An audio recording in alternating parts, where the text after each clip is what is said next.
Hello, everybody. Hola. I'm an American, but I've lived in Mexico for more than 70 years. And in that time, I've come to know and appreciate Mexican culture and history in a way that most Americans never will.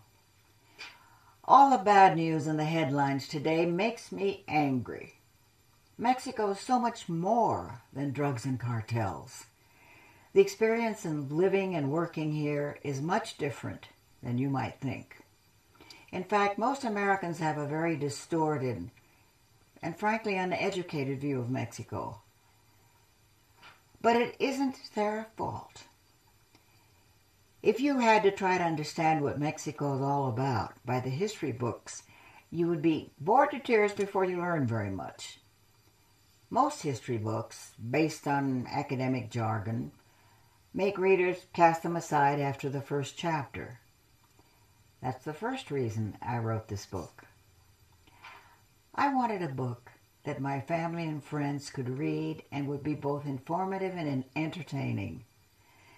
So I wrote it as a story, a novel, an easy-to-read style, and peppered it with little vignettes that had a personal touch to the epic you're reading about, rather than just the dry facts.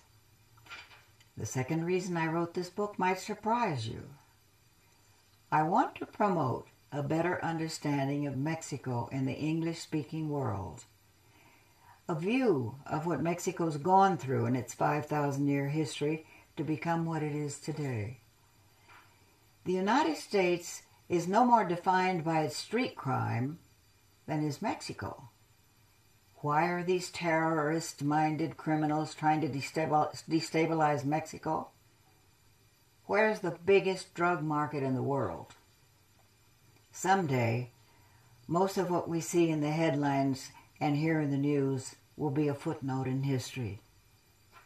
What will be remembered 100 years from now is how these two great countries began collaborating for their mutual good.